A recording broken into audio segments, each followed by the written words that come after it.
Ada nggak ditulis itu? Tidak sumpah, ada nggak? Ini. Ini. Tuh, Dari saya saat ini. Iya, ada stempel. tadi dekatnya anu itu tadi. Tapi dekatnya saksi yang tadi. Tadi sudah saya lihat. Ini kan. Ada dana, ada stempel. Ya, ini.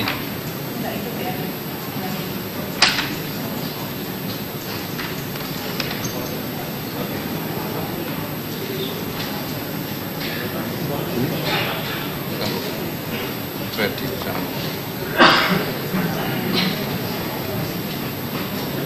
tadi saya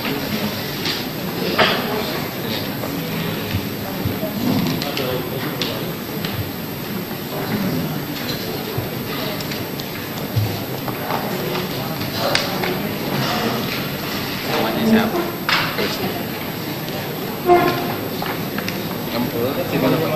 Nah, tidak ada alasan ada hubungan timbal balik gitu tadi.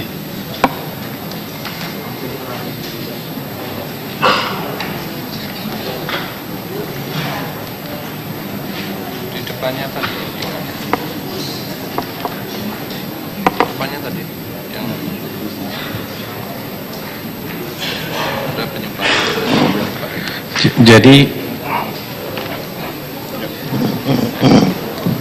yang mulia, kalau kami boleh diberikan kesempatan sedikit.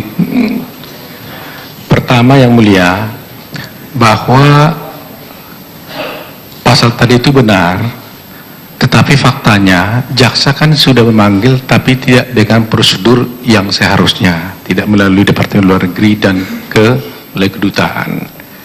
Jadi artinya ketidakhadiran orang tersebut bukan karena soal jauh, tapi karena tidak dipanggil dengan tata prosedur yang benar. Itu yang pertama. Kedua, pasal ini tentunya tidak dimasukkan dengan pemanggilan dari luar negeri, karena ini jauh tidak dijelaskan. Nah, kenapa saya katakan demikian harus dia datang atau ada klarifikasi dari kedutaan kita? Karena kita tidak bisa memastikan orang ini adalah betul-betul orang tersebut, karena paspornya pun tidak ditampilkan di sini. Kalau di Indonesia KTP kita bisa cek, tapi kalau ini namanya Kristi yang mana, tinggal di mana, dan buktinya bahwa itu orang yang sama, itu juga kita tidak bisa klarifikasi yang mulia. Karena pasti juga paspornya nggak ditinggalkan di sini.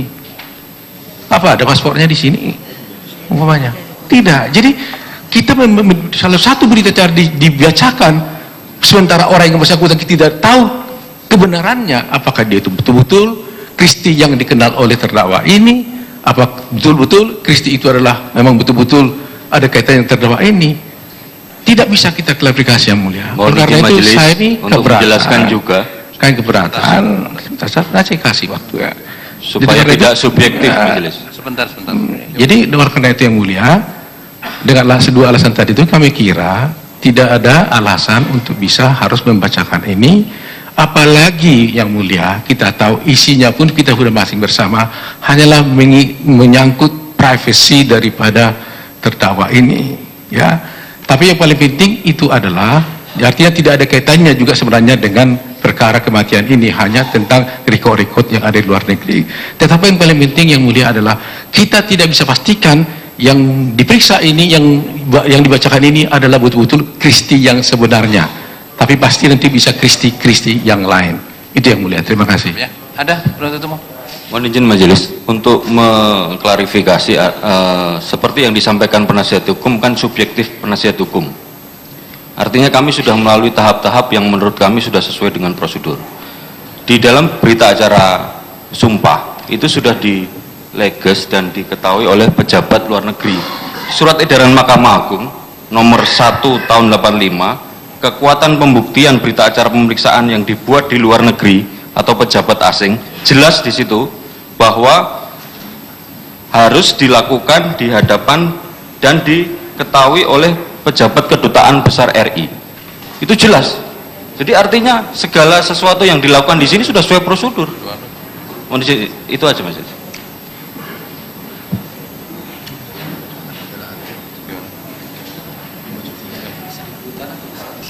Ini diperiksa di Australia ya? Yang dilegalisir oleh kedutaan.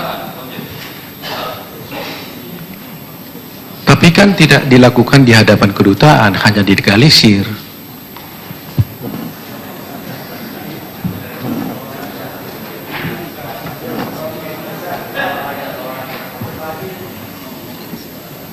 Ini dilegalisir doang, tidak di hadapan kedutaan. Mohon dipahami, apabila kehadiran penyidik Polri, penyidik lainnya tidak dicantumkan, maka berita tersebut harus disahkan oleh Kedutaan Besar RI, perwakilan RI di negara yang bersangkutan. Ini bukan pengesahan, ini legalisasi. Saksi yang bersangkutan harus didengar di bawah sumpah. Begini aja ya, bahwa berita acara penyidikan itu adalah merupakan akta otentik yang dibuat oleh pejabat yang berwenang, ya, sehingga majelis berkesimpulan untuk dibacakan yang pokok-pokok saja, ya. Kami persilakan. Yang ada kaitannya dengan perkara, ya. Ya. Kalau keberatan dari penasihat hukum agar supaya dicatat dalam berita acara. Demikian, silakan. Terima kasih Yang Mulia. Berita acara pemeriksaan saksi atas nama Christy Louis Carter, umur 35 tahun, lahir di Sydney pada tanggal 4 Januari tahun 81, agama Katolik, kewarganegaraan Australia, pendidikan S1, pekerjaan Direktur Marketing dan Media di ambulan, alamat tempat tinggal Unit 624 Sun North Sydney, Australia. Sebelum memberikan keterangan di bawah sumpah, menerangkan pada pokok-pokoknya pertanyaan penyidik. Jelaskan oleh saksi, apakah kenal dengan Jessica Kumala Wongso alias Jess? Jika kenal, kapan dan di mana kenal? Apakah saksi ada hubungan keluarga dengan Jessica? Dan jelaskan oleh saksi bagaimana kepribadian dari Jessica yang saksi ketahui. Jawaban saksi, saya kenal dengan Jessica Kumala Wongso sejak Jessica mendaftar pekerjaan di New South Wales Ambulance sebagai desain grafis, di mana waktu itu ada 4 calon pekerja dan Jessica berhasil mendapatkan pekerjaan dan mendaftar lewat agen pada bulan Juli tahun 2014. Yang awalnya Jessica mulai kerja kontrak selama 6 bulan, kemudian kontraknya diperpanjang sampai November 2015, dan sebelumnya saksi tidak pernah kenal dengan Jessica. Saya dengan Jessica tidak ada hubungan dengan Jessica. Selama saya kenal dengan Jessica, yang saya tahu kepribadiannya adalah Jessica yang saya tahu selama saya kenal memiliki 2 kepribadian yang berbeda, di mana kadang saya lihat Jessica seperti orang yang baik, murah senyum, namun tiba-tiba bisa langsung berubah menjadi pemarah jika ada orang yang tidak mengikuti apa kemauannya. Dan Jessica suka memanipulasi perhatian dari seseorang agar orang simpati terhadap Jessica, dan responnya bisa membuat Jessica sangat marah dan juga bersikap dingin apabila Jessica tidak mendapat perhatian dari orang tersebut. Dan Jessica orangnya licik dan suka berbohong atau suka mengada-ada untuk mendapatkan sesuatu yang diinginkan. Dan Jessica seperti menggunakan topeng, di mana apabila ada orang yang baru mengenal Jessica tidak akan melihat adanya sifat yang menakutkan kecuali orang-orang yang dekat atau ketika Jessica mendapatkan tekanan. Pertanyaan nomor 5. Apakah mengetahui kejadian pembunuhan yang terjadi pada hari Rabu tanggal 6 Januari tahun 2016 sekitar jam 17.30 WIB waktu Indonesia Barat di restoran Oliver West Mall lantai ground Grand Indonesia Jakarta Pusat Indonesia yang diduga dilakukan oleh tersangka Jessica? Jika saksi tahu, dari mana mengetahuinya dan apa pendapat saksi tentang kejadian tersebut? Jelaskan. Jawaban saksi, benar, saksi mengetahui kejadian tersebut di atas, dan saksi mengetahui dari pihak AFP yang menelpon saksi pada tanggal 22 Januari tahun 2016 yang memberitahukan tentang kejadian tersebut. Tapi pihak AFP menanyakan tentang apakah Jessica bekerja di tempat saya dan apakah di tempat saya bekerja bisa mengakses obat-obatan atau bahan kimia, dan apakah Jessica masih bekerja di New South Wales Ambulance, dan kalau sudah keluar apa sebabnya? Lalu saksi memberitahukan bahwa Jessica telah mengirim email kepada saksi pada tanggal 10 Januari tahun 2016 yang isinya mengucapkan ulang tahun kepada saya dan selamat berlibur di Paris. Dan Jessica meminta maaf karena telah berpikir negatif kepada saksi. Kalau saksi dipertanyakan tentang pendapat mengenai kejadian pembunuhan yang dilakukan oleh Jessica, pendapat saksi adalah saksi tidak merasa kaget dengan berita kejadian tersebut. Yang pertama, saksi jelaskan bahwa saksi bukan hakim, jadi saksi tidak bisa bilang apakah Jessica melakukan atau tidak. Namun jika dilihat perilaku Jessica selama 8 bulan terakhir, tentang kelakuan, kebencian, dan sifat gilanya kepada saya, maka saya tanpa keraguan dapat katakan bahwa Jessica bisa melakukan untuk melukai orang atau bahkan membunuh seseorang seperti kejadian yang di Jakarta, di mana kejadian tersebut tidak mengejutkan saksi. Pertanyaan nomor 6, jelaskan apakah tugas dan tanggung Jessica Kumala Wongso alias Jess di New South Wales Ambulance, dan apakah jika bekerja juga punya keahlian dan pengetahuan untuk melakukan pertolongan terhadap orang atau korban yang membutuhkan bantuan? Jelaskan. Jawaban saksi, tugas dan tanggung jawab Jessica ialah bekerja sebagai desainer logo ambulans, mendesain website, mengkampanyekan desain tentang program New South Wales Ambulance, mendesain layout majalah. Dapat saya jelaskan bahwa Jessica pernah mengikuti pelatihan pertolongan pertama pada korban yang dilakukan pada minggu pertama bekerja, sehingga hal ini seharusnya Jessica punya keahlian dan kemampuan untuk melakukan pertolongan pertama. Selanjutnya pertanyaan nomor 9. Apakah Jessica pernah ada masalah dengan saksi atau dengan kawan saksi lainnya? Jika pernah ada, jelaskan permasalahan apa dan kapan kejadiannya. Jawaban saksi, bahwa benar saksi pernah bermasalah dengan, kami ulangi, bahwa benar saya pernah bermasalah pada tahun 2015, dan permasalahannya ialah Jessica marah karena saksi tidak mau membantu menyelesaikan masalah-masalah Jessica. Dan masalahnya ialah Jessica menginginkan antara saya dan Jessica adalah bukan hanya sekedar hubungan antara atasan dan bawahan, melainkan hubungan seperti sahabat.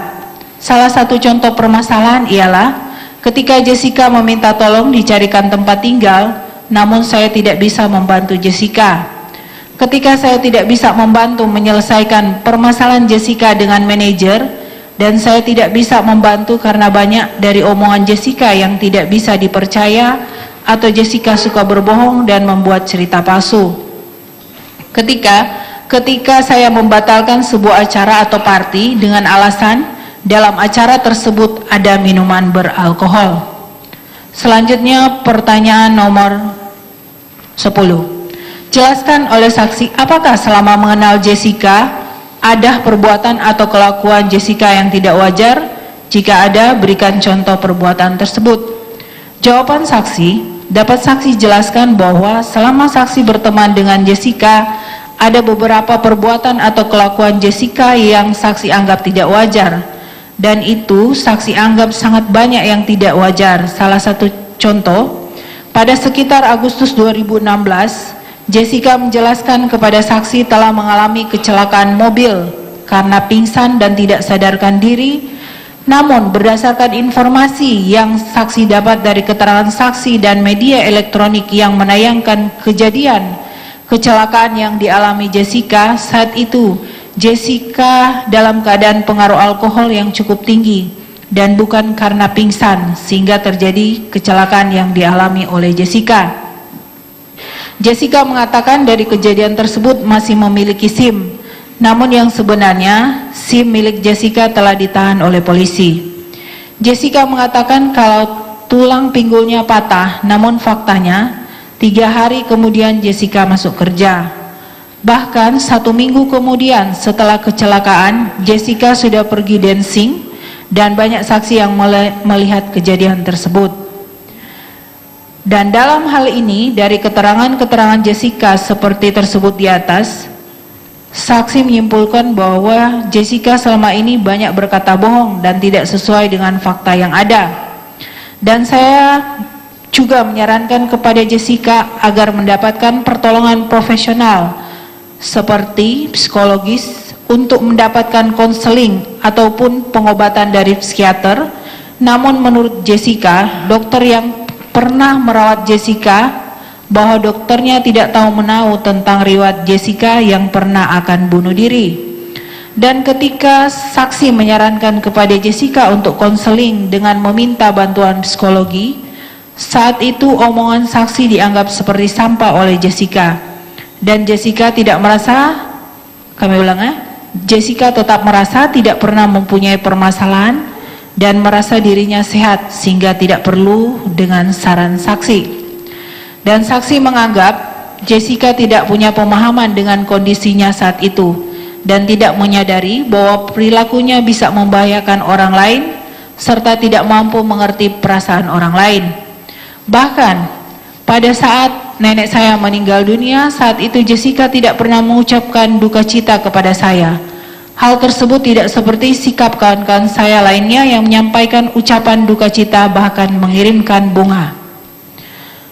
Dalam hal ini saya bisa ceritakan kembali bahwa Jessica juga pernah dirawat di Rumah Sakit Royal Prince Alfred pada tanggal 28 Oktober 2015 karena ingin bunuh diri dengan menyalakan gas barbecue, dan saat itu saksi sempat membesuk Jessica yang dirawat di bangsal yang biasa. Waktu itu Jessica mengatakan kepada saksi kalau Jessica ingin pulang dan menjelaskan kepada saya dengan kata-kata, para bangsat di rumah sakit ini tidak mengizinkan pulang dan mereka memperlakukan saya seperti pembunuh. Seandainya saya ingin membunuh orang, maka saya tahu pasti caranya. Saya bisa mendapatkan pistol dan saya tahu dosis yang tepat. Dan saya juga mengetahui dan mendengar langsung dari perkataan Jessica pada sekitar bulan September tahun 2015 yang mengatakan bahwa Jessica merasa tidak bisa tidur karena pikirannya saling berargumentasi satu sama lain. Dan pada bulan September tahun 2015 ketika terjadi kecelakaan terhadap Jessica, saya sempat berpikir apakah saat itu Jessica mencoba untuk bunuh diri dengan cara menabrakkan kendaraannya atau perilaku untuk mencari perhatian. Poin 11. Dari hasil penyidikan yang dilakukan polisi didapatkan kesimpulan bahwa korban pembunuhan yang diduga dilakukan oleh Jessica meninggal karena meminum kopi yang berisi racun sianida. Yang diduga racun tersebut didapatkan oleh Jessica di Australia. Yang ditanyakan, apakah saksi mengetahui di mana Jessica mendapatkan racun sianida tersebut di atas? Jelaskan. Jawaban saksi, saya tidak dapat menjelaskan di mana Jessica mendapatkan racun sianida. Namun, kalau Jessica menginginkan sesuatu terjadi, itu bisa terjadi. Dan Jessica juga orangnya licik serta pernah berpikir juga hal seperti itu. Contohnya, sewaktu bercerita di rumah sakit, Jessica tahu dosis yang tepat untuk melukai seseorang. Dan Jessica juga pernah menjelaskan bahwa punya kawan yang sering pergi untuk minum-minum dan bisa ketemu dengan temannya di klub malam, di mana sepertinya Jessica adalah anak yang baik-baik, namun di sisi lain memiliki pergaulan yang gelap. Saya juga pernah mendengar pada akhir minggu Jessica pergi bersama 2 orang temannya pergi keluar Sydney yang biasanya tidak pernah dilakukan sebelumnya. Kejadian tersebut terjadi pada 30 Oktober tahun 2015. Selanjutnya, pertanyaan nomor 13. Jelaskan oleh saksi siapa teman spesial atau pacar Jessica yang pernah saksi tahu. Jawaban saksi, pada sekitar Juli 2014, Jessica pernah mengatakan kepada saksi bahwa Jessica pernah menikah dan sebelumnya punya rumah bersama. Kemudian mereka berpisah dan Jessica mengatakan takut dengan suaminya karena sering bersikap kasar dan orang tua Jessica tidak percaya dengan kata-kata Jessica. Dan yang mengetahui cerita ini adalah satu tim dalam pekerjaan kami di New South Wales Ambulance.